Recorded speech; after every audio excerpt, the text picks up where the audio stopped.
Hi, video 247. Dave's working on fitting the floor intercostals using an air rivet compressor. Riveting the intercostal together on the bench, then fitting them to the rear fuselage structure. This is all riveted together from there to there, it's working the way forward, and then do the next one, and then that side as well to get the complete floor structure. So, yeah. You've had to take the supports out from the keel then to rivet it up. As I work forward, just loosen these and knock them out of the way, because will you put them back in? you shouldn't need them now, because that's basic. I left them in to rivet it up and then just knock them out of the way, and then so that stays in the right position then now. The structure is strong enough to hold itself on now, it's all, I mean it rocks about a bit, but it's, That's good then. Yeah. Get some of these rivets out of the way. Oh, has Simone sent the door frame yet? It's coming today apparently. Oh, good. And Phil's here to receive it. Yeah. It'll be up and running tonight then. I know.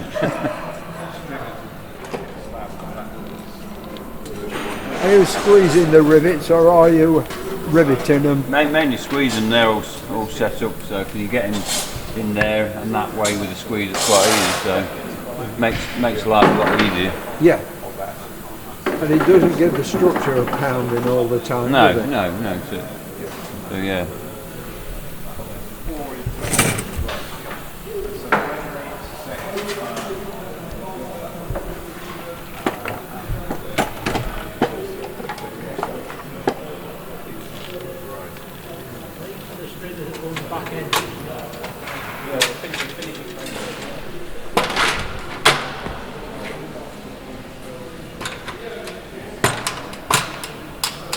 Certainly looking a good skeleton now. Now you've got that front end is with all the stringers in. Port side, this side. Now then, Mick, you've got the radiator on number 1 engine now. Yeah, Any water in it, filler? it's filled. Is there any leaks? We haven't pressure tested it yet, No. but there's no leaks at the moment. Yeah. So we'll what sort find of out when pressure? test it. 25 pound? Yeah, we normally put about 15 to 20 in, Yeah. just to pressurise the system, see if we get any leaks out of it anywhere. Yeah. But we've still got to go around and check everything, tighten everything first. So And you haven't done an oil prime on any of the engines yet? No. no. That will be one of the last things we do before we actually take her out for our engine runs. Yeah.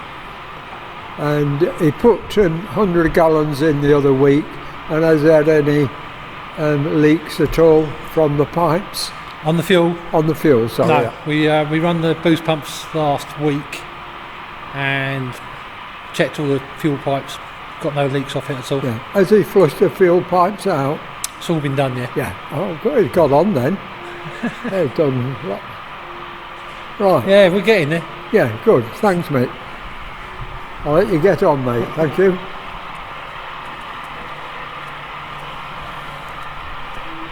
The spars, will you put new webs on the new booms or not? Depends what condition the webs are in. Oh, so If they're you'll in use good what you can.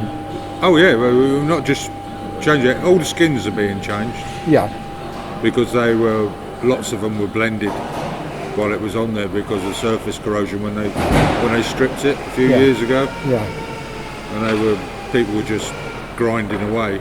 yeah. So we don't know what. So it's just a blanket. All the skins will be replaced except for the leading edges. They won't be. They'll be good. They're still good, are they? I would think so because they're really thick. Yeah, yeah. You So- could grind any corrosion away. Yeah, but they don't look as if they've been touched because they're anodised, you see, Yeah, the leading edges. So John said they didn't have much corrosion on.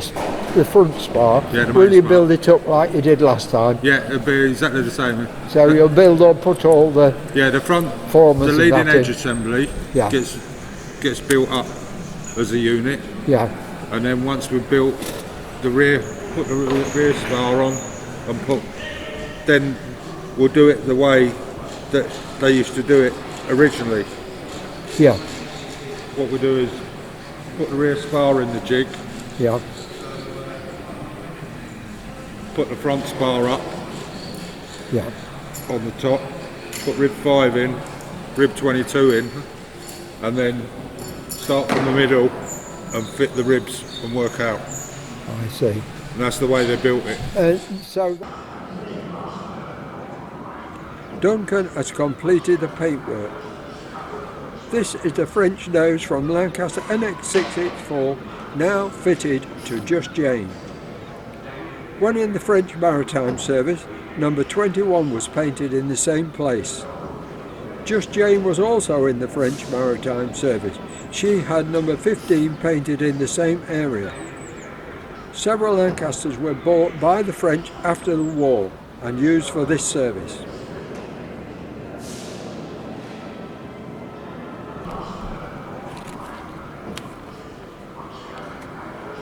Chris has just started to fit the two 303 Browning machine guns to the front turret.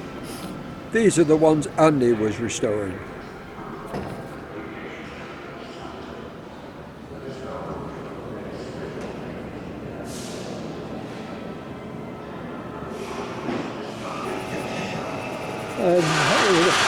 The 21 on the front, is that to represent the French 21? Yeah. Yeah, because the French aeroplane had 21 written there. Yeah. So the recreate, so putting the H back on. Yeah. And Just Jane was number 23, is that right? When 15. It was in the French, sorry? 15. 15. Yeah, 1-5. He's done a good job, Duncan has. Yeah, it's nice. Yeah. Have you taken over from Sticky then? I'm filling in for him. Fun? I'm filling in for him Yeah. while he's Yeah. indisposed. So what's your next stage then? Getting the engines ready for testing?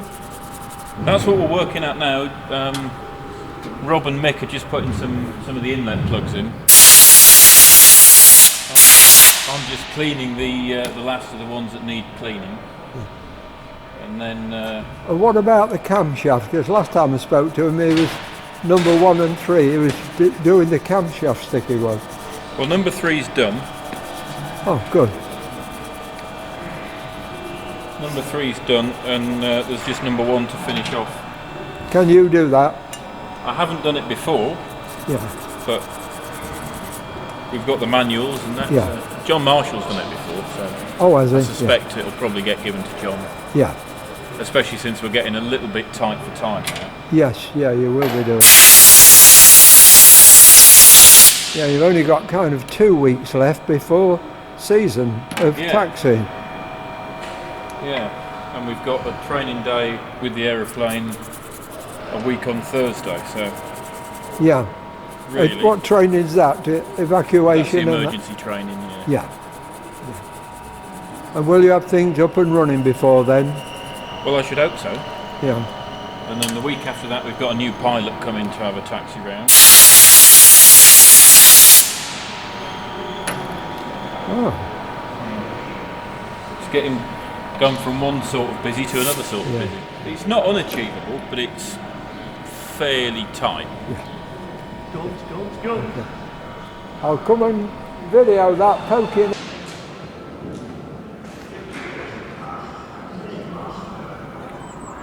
Chris is fitting the second of the 303 Browning machine guns.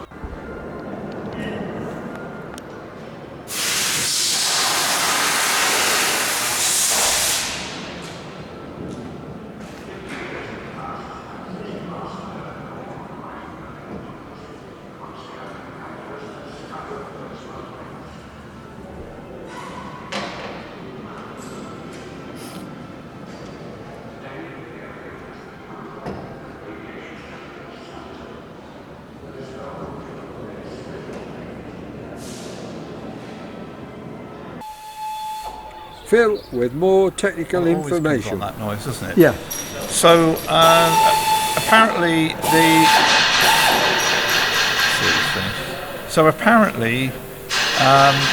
people were quite interested in what I said about the rivets last week on the Mise en Jane. Yeah. So I thought, based on that, Neville's come back to me and said people found it really interesting. I was going to talk a little bit about the metal that we use, and what we use on the aircraft is aluminium alloy, but it's obviously special aluminium alloy designed for use in aerospace applications.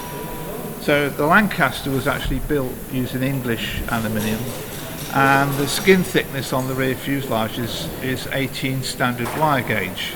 However, we use American specification metal, right, which is supplied in thousandths of an inch, so it's still imperial. So what we get, I don't know whether you can see that, this metal here, the specification is 2024, that's not the year, that's the specification. T3, just there, means that this metal has been heat treated, ready for forming, and we can actually bend it without cracking it. And of course this is 0.050 is 50 thou. So that is aluminium alloy, duralumin, for aerospace applications. T3 means I can bend it. If it came at T6, that means it's been heat treated and you can't bend it. If you tried to bend it, it would crack. So we work off the same drawings that Avro made, and this angle bracket here that I'm making at the moment, it's in the edge of the bench here. That's actually what came off the aircraft. That is made out of 18 gauge British metal from the World War II, but we're making it out of modern, the American equivalent of that, which is 18 gauge. But of course the drawings, they're all imperial. The material spec is 18 gauge there, but we then convert it into thousandths of an inch, ready to use the American metal. So that's effectively how we use the metal. That was go well with the rivet. Yes, that's right. Lesson 1 was rivets and lesson 2 is sheet metal. I suppose we can do a little bit about how we actually put them together, can't we? Thanks, then. Well, it was Rivet of the Week last week, which turned out to be all about rivets. Yeah. And it's Metal of the Week this week. Yes. Right, All Phil, right, thanks very much. I enjoyed that. Good. I had a comment from Andy Solis who wanted to know about the ammunition belts in the rear turret when they are swinging the turret from right to left. Do the ammunition belts, how do they react to it? So I had a word with Ada and Andy. So the turret comes in, doesn't it? It comes along the track, the ammo comes in along the tracks, up the feeders, then it goes into the servo, so it's got a twist in it there. But the movement on the belt is just, the belt takes up the movement. The belt's flexible enough, so if the belt tries to get into tension, the servo will pull it. It's got quite a decent amount of flex in it, hasn't it? Only one way though. So you're talking about that though, aren't you? Yeah. Oh yes. It's I'm talking about that. Yeah. In the guide. There's a guide. Well, there's a guide on the bottom of the turret, so it comes in at about that angle. Yeah. And then by the time it gets to the assister, which is about there, it's gone to there. To the servo, sorry. To the servo. To the servo. So it comes round. It's a shame because with the turret so you can't see it. the guns are pointing this way, are they? The guns are point towards you, yeah. So then it comes up flat. It goes through the last assister. It goes through the guides on the bottom, on the floor. They're mounted on the floor of the turret. Yeah. And this bit of the floor, the floor's in two bits. So there's a bit of the floor that doesn't rotate. Yeah. Taking it over about 2 or 3 feet, 2 feet over there, then it comes to here. But where the ammo goes in isn't 2 or 3 feet because it's kind of it's almost the pivot point, isn't it? When you think where the ammo feed, I know it's only a 303, but if we put on and this is 303 in it, but if you way around this right hand feed, isn't it? Even with the turret moving, that actually the centre of the gun isn't moving very much, is it? No. Because it's this end that moves a lot. So where's the pivot of the turret? About where you're out there. Centre rotation would be about there, wouldn't it? Yeah. So you're not got much. No. I was under the impression that the ammo came down the track, through the floor of the turret, up to the servo and into the guns. That would mean the ammunition would be out here swinging about right and left, quite a big swing, but I was wrong. If I've got right what Aid was telling me, the ammunition comes down the track to the centre of the turret floor, which is fixed, and the ammunition comes through at about 60-degree angle, comes up free floating, and the belts come together. It's about a 2-foot distance to the servo and the servo to the guns, and that means in the centre there's very little movement of the ammunition belt, and they're quite flexible as we showed you early on in the video. So on the FN82, the servo is just there, behind this panel. Yeah, So that's the ammunition. It's gone through the last of the assisters that are under the tailplane, and it's gone through 2 guides that are on the floor, yeah, and it's come round the corner, and it's turned to point rearwards from pointing sideways, and then this assister this servo is the last thing that drives the ammo in.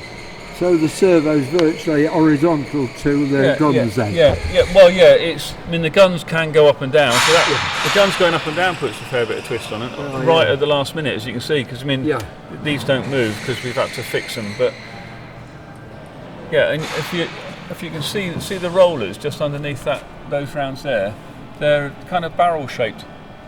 Yeah. And the barrel shape is again see, to account for that change of alignment. I see. So I can see the 2 barrels centre points there. Right, yeah. So when the turret turns, this whole servo goes with it. Yeah.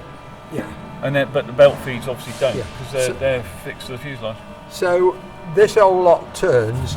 So what at the lower down then? So out the bottom of here, you've got the links coming up from those 2 guides in the floor. Yeah. And there's a fair bit of twist in there as well. Yeah.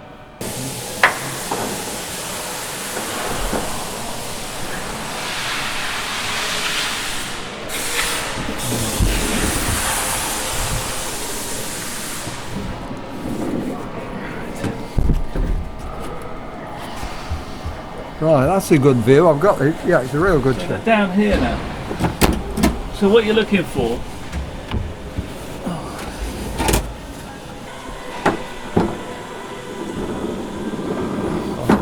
Oh, that's good.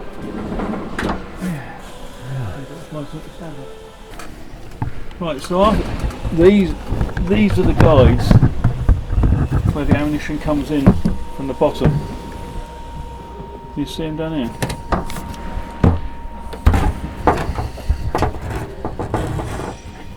Just there. Where my finger is. Yeah, I can see you guys. Yeah, I see your fingers on the screen. So your ammunition appears up through this one, and another one on this side. This isn't quite straight. This floor panel, but this floor panel. Oh yeah, okay. See it there. Yeah. So that's where your ammunition comes into the aircraft. Yeah. When the turret turns, cobwebs everywhere. This part, these leg shields turn. So these shields are here. Yeah. To keep the ammunition away from the gunner's legs. Yes. Yeah. So your feet would be either side because originally it had ranging pedals on the FN82. So the gunner used his pedals to set the range of the aircraft that he's shooting at. Yeah. Because the ranging pedals are connected to the gun sight up here.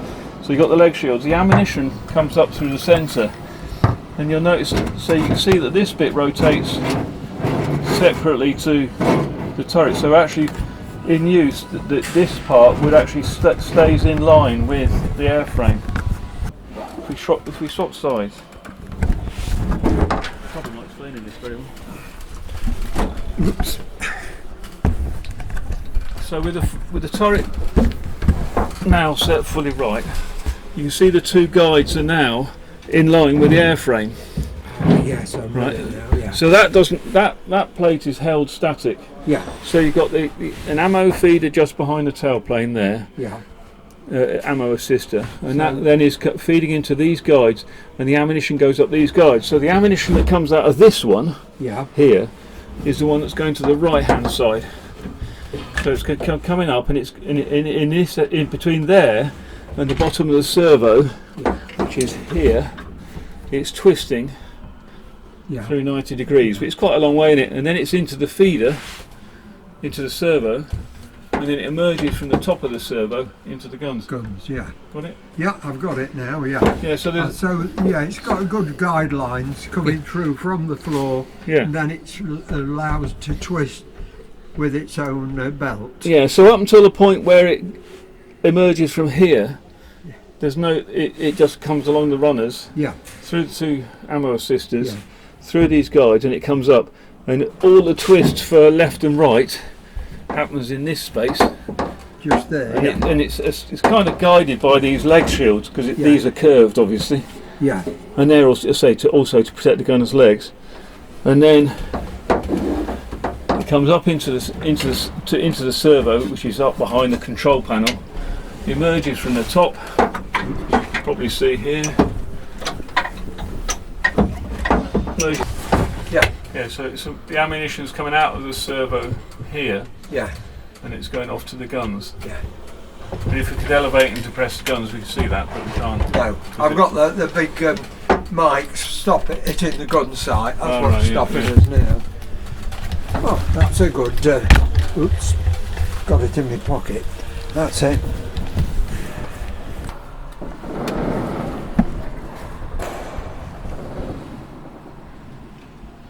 Well, thanks very much for that, eh? That was real good.